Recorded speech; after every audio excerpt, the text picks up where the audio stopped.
Good morning to every one.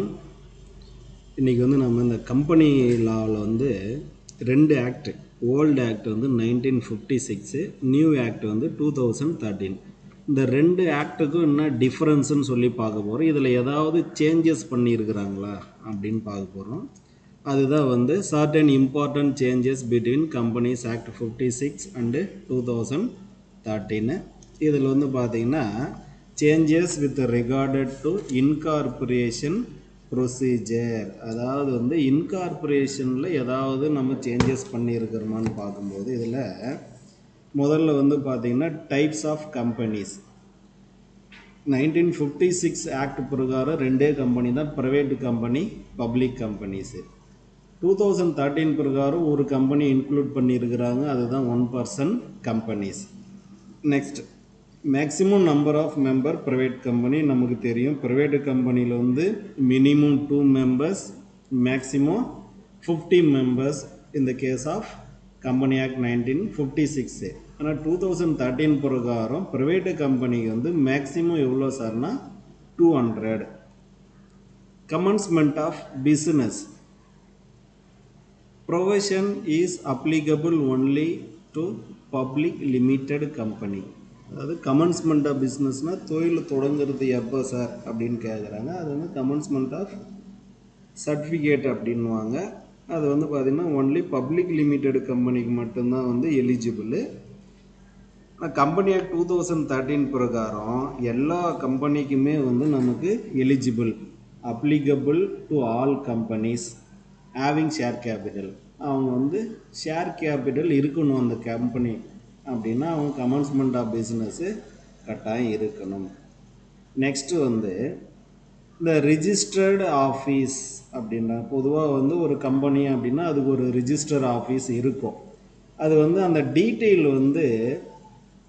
Company ரிஜிஸ்ட்ரார்கிட்ட நம்ம என்ன பண்ணால் இன்கார்பரேட் பண்ணதுலேருந்து அவங்களுக்கு சொல்லி அதான் சொல்கிறாங்க டீட்டெயில்ஸ் தரணும். அதுக்கு இந்த கம்பெனி ரிஜிஸ்டர் ஆஃபீஸுக்கு எப்படி சார் டீட்டெயில் தரணும்னா அதுக்கு ஒரு ஃபார்ம் இருக்குது, அதுக்கு பேர் தான் ஃபார்ம் 18 அப்படின்றாங்க. அந்த ரிஜிஸ்டர் ஆஃபீஸு ஃபார்ம் 18 பிரகாரம் ஃபில் பண்ணி கொடுக்கணும்.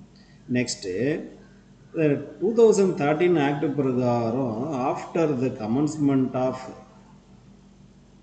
பிறகு 15 நாட்களுக்குள்ளே, அதாவது இன்கார்பரேட் பண்ண 15 நாட்களுக்குள்ளே அவங்க என்ன பண்ண இன்டிமேஷனை கொடுக்கணும் அப்படின்றாங்க. அடுத்து பார்த்தீங்கன்னா changes with regarded to share capital. Share capital எந்தெந்த சேஞ்சஸ் பண்ணியிருக்கிறாங்க 56 ஆக்டுக்கும் 13 ஆக்டுக்கும் அப்படின்னு பார்க்கும்போது issue of shares at discount. இப்போ கம்பெனி ஆக்ட் 1956 2013 என்ன டிஃப்ரென்ஸை சொல்கிறாங்க அப்படின்னா section 79 issue of shares at discount, இது இம்பார்ட்டன்ட்டு. இதில் என்னன்னு பார்த்தீங்கன்னா company act 1956 issue of shares at discount allow பண்ணுது, பட்டு சர்டன் கண்டிஷன் இருக்குது. ஆனால் 2013 பிரகாரம் shares other than sweat equity shares cannot be issued at discount. இது ரொம்ப முக்கியமான பாயிண்ட்டு. இப்போது ஸ்வீட் ஈக்விட்டி ஷேர்ஸை தவிர மற்ற எந்த ஷேர்ஸையும் நம்மளால் என்ன பண்ண முடியாதுன்னா டிஸ்கவுண்ட்டில் இஷ்யூ பண்ண முடியாது. இந்த ஸ்வீட் ஈக்விட்டி ஷேர்ஸ் அப்படின்னா என்ன ஆகுதுன்னா கம்பெனியில் ஒர்க் பண்ணக்கூடிய எம்ப்ளாயோ இல்லை அதில் ஒர்க் பண்ணக்கூடிய டைரக்டரோ அதில் ஒர்க் பண்ணக்கூடிய அக்கௌண்டண்ட்டோ இல்லை அதில் ஒர்க் பண்ணக்கூடிய ஆடிட்டரோ ஏதோ அவர் கம்பெனியில் ஒரு மெம்பர், கம்பெனிக்காக அவர் ரொம்ப ஹார்ட் ஒர்க் பண்ணுறாருன்னு அவருக்கு கொடுக்குறது தான் sweet equity shares. Next, issue of preference shares for more than 20 years அப்படின்றாங்க. இதில் பார்த்தீங்கன்னா செக்ஷன் 80 இது அப்போ இஷ்யூ ஆஃப் ஷேர்ஸ் அட் டிஸ்கவுண்ட்னா 79, இஷ்யூ ஆஃப் ப்ரெஃபரன்ஸ் ஷேர்ஸ்னால் செக்ஷன் 80. இந்த company act 1956 prohibit issue of irredeemable preference shares and preference shares are redeemed after 20 years. ஆக்சுவலாக 56 act irredeemable preference shares ஃபுல்லாக பேன் பண்ணுறாங்க. ஆனால் ப்ரெஃபரன்ஸ் ஷேர்ஸ் எவ்வளோ நாட்களுக்குள்ளே ரெடிமபிள் பண்ணலான்னா after 20 yearsக்கு redeemable பண்ணலாம்.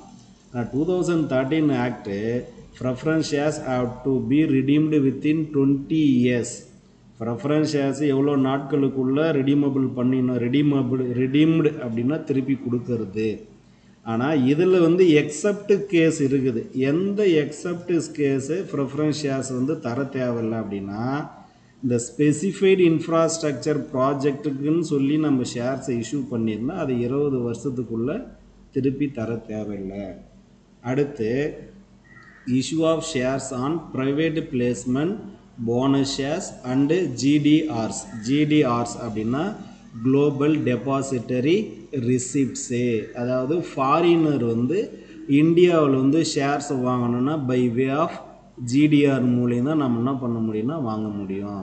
இதில் பாருங்கள், இந்த ப்ரைவேட்டு பிளேஸ்மெண்ட்டு, போனஸ் ஷேர்ஸு, இந்த ஜிடிஆர்ஸ் அப்படின்னு வரும்போது எந்த ஒரு ஸ்பெசிஃபிக்கான ப்ரொவிஷனும் கொடுக்கல 1956 ஆக்டு.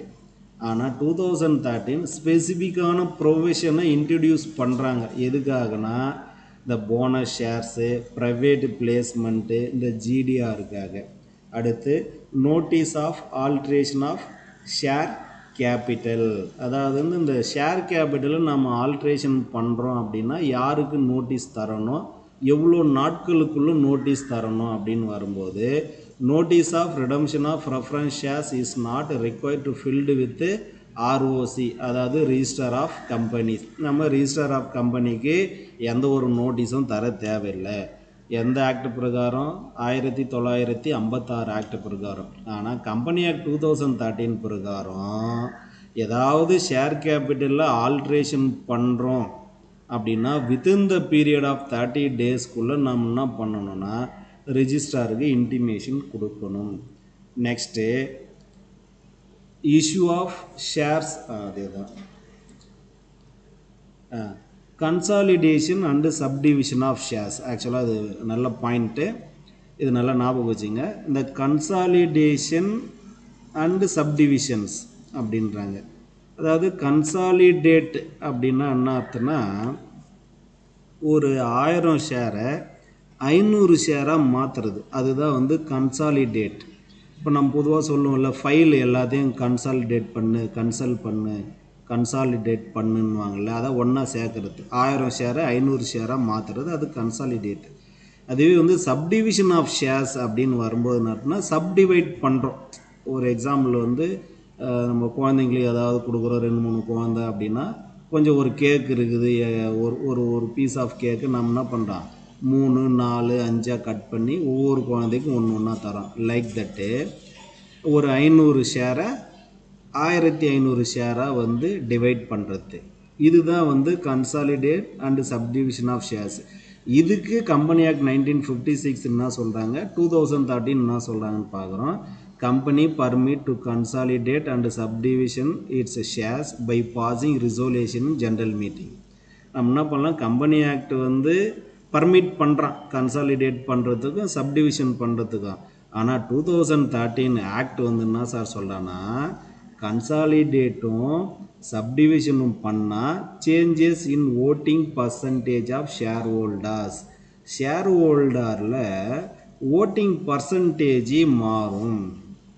ஏன்னா கன்சாலிடேட்னா நம்பர் ஆஃப் ஷேர்ஸு குறையும், சப்டிவிஷன் ஆஃப் ஷேர்ஸ்னால் நம்பர் ஆஃப் ஷேர்ஸ் இன்க்ரீஸ் ஆகும். அந்த கண்டிஷனில் அவங்க என்ன சொல்கிறாங்கன்னா, approval of the tribunal to be effective. டெரிபியூனல்கிட்ட, அதாவது NCLT national company law tribunal அப்படின்னு சொல்கிறாங்க.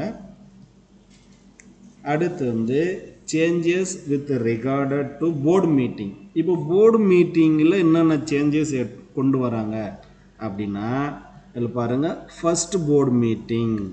இப்போ போர்டு மீட்டிங் அப்படின்னா இப்போ லைக் தட் டைரக்டர்ஸ் அப்படின்வாங்க. இதில் கம்பெனி ஆக்ட் 1956 வந்து no specific time stimulate for holding first board meeting. First board meeting நீ எப்போ வேணாலும் வச்சுக்கலாம், உனக்கு வந்து ஒரு டைம்ன்றது கிடையாது. ஆனால் 2013 என்ன சார் சொல்கிறாங்கன்னா, every company shall hold first meeting of the board of director within 13 days of the incorporation.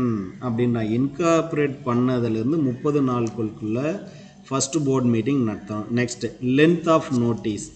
அதாவது no specific length of notice specified, நம்ம யாருக்கும் நோட்டீஸ் கொடுக்கணுன்றது அவசியம் கிடையாது. ஆனால் கம்பெனி ஆக்ட் 2013 பிரகாரம் given not less than 7 days notice, 7 நாட்களுக்குள்ளே, குறையாமல் 7 நாட்களுக்குள்ளே நம்ம notice தரணும். நெக்ஸ்ட் வந்து பெனால்ட்டிஸ். இப்போ நீங்கள் வந்து இந்த போர்டு மீட்டிங் கண்டக்ட் பண்ணலை,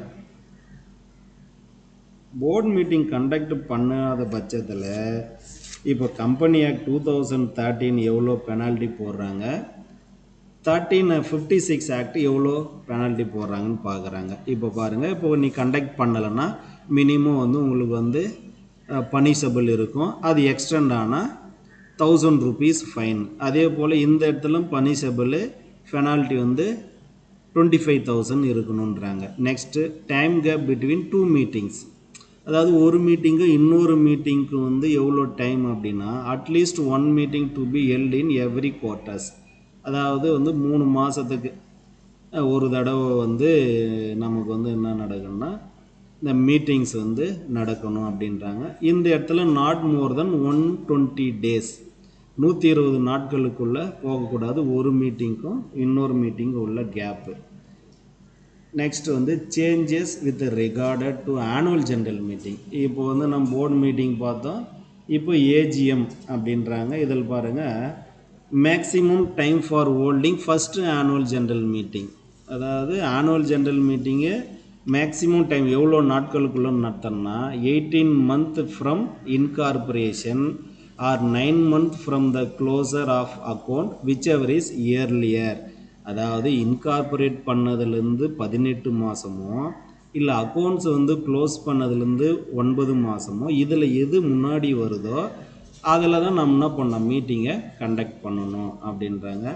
ஆனால் company act 2013 9 months from closure of accounts, 9 மாதத்துக்குள்ளே நம்ம என்ன பண்ண நடத்தணுன்றாங்க. அடுத்து டைம் அண்டு டே அப்படின்றாங்க. நம்ம பொதுவாக வந்து எவ்ரி ஏஜிஎம் மீன்ஸ்னால் ஆனுவல் ஜென்ரல் மீட்டிங் பிஸ்னஸ் ஹவர்ஸில் கண்டக்ட் பண்ணுவோம்.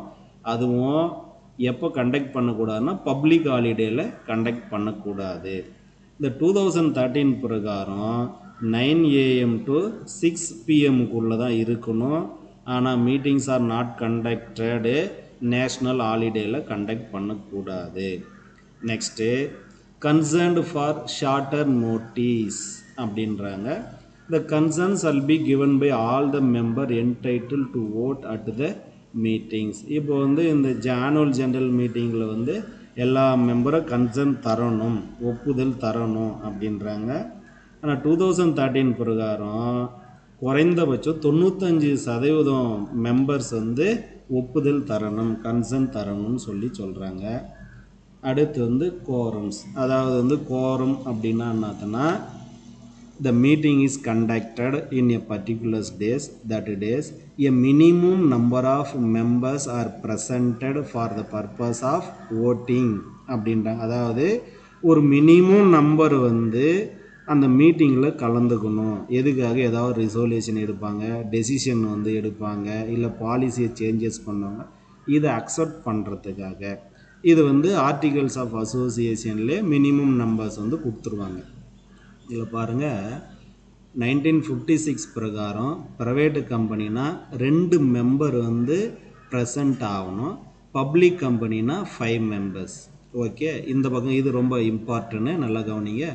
கம்பெனி ஆக்ட் 2013 பிரகாரம் ப்ரைவேட்டு கம்பெனினா 2 தான், ஆனால் பப்ளிக் கம்பெனியில் வந்து ஒரு சிமிலியர் சேஞ்சஸ் பண்ணியிருக்கிறாங்க. இப்போது பப்ளிக் கம்பெனியில் வந்து லெஸ் தென் 1000 members, 1000 மெம்பருக்கு இருக்கிறாங்க ஒரு கம்பெனியில்னா 5 members வந்து ப்ரெசண்ட் ஆனால் போகணும்.